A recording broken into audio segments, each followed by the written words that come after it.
We've made the point in others of these short little videos that process is the key to getting performance out of a function or cross-functional activity, and that process design is the job of top management.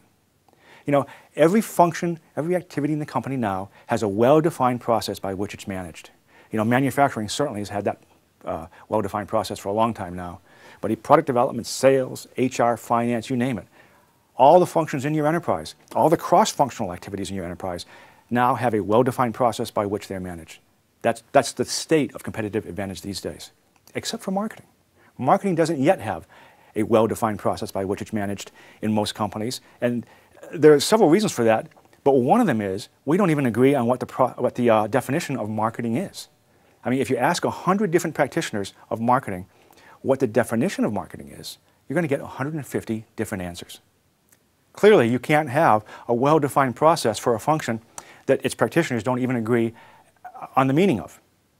So let us offer you our definition of marketing, and we're talking about marketing with a big M. We're talking about marketing that includes everything from understanding your environment to product market strategy to specifying the products to finally promoting the products, which is what most people think of as marketing in totally as promotion, but as you can see, we're taking a bigger view of it. So holistic marketing, marketing with a big M. We define that as aligning the capabilities of your enterprise with the needs of the marketplace. This is obviously more than just promotion. It's a whole lot of things pulled together, and to do it right, you need a structured process. And we'll show you what our process idea, what our process model for that function is now. When we talk about marketing being the function that aligns the capabilities of the enterprise with the needs of the market, we're really talking about marketing being the function that drives product market strategy. In order to do that, you need an appropriate process model. And that process model starts with a deep understanding of the environment you're working in. Understanding the environment you're working in has a number of subsections, and of course these have many subsections themselves. But at the top level, what you want to understand is the market itself. How big is the market? How fast is it growing? What are its segments? How fast are the segments growing? What defines the segments? All the classical marketing research kind of stuff. You need to understand in depth who your competitors are. You know, who they are, what are the ones that are coming up, the ones you're going to see tomorrow, not just today. What defines your competitors? What are their technological strengths? What are their financial strengths? What are their manufacturing strengths, et cetera, et cetera. You need to understand your competitors in depth. You need to understand the alternatives that your customers have to the products and the product market space you're now in. You need to understand, of course, your customers in depth. How are they defined? What are the new customers that are coming online?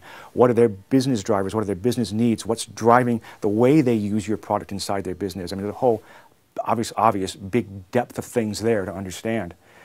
You need to understand your channels in a similar depth. You need to understand the products that are serving this product market space right now in a great deal of depth, and your engineers are certainly great at that. And then there's this thing called general or exogenous variables that you need to understand. For some businesses, this isn't very important. For some, this is really the most important. And here we're talking about things like social demographic trends, regulatory effects. We're talking about what's coming down with the government, all the things that aren't part of the business proper, all the things that sort of come from outside the business. This is the environment that your business exists in, and it's the job of the enterprise, and we submit the job of marketing, to understand this in depth. It's the job of marketing to be the repository of this information and the driver of obtaining it. And everything I just went through is actually doubled, because it's not just understanding all this that you need to start with, but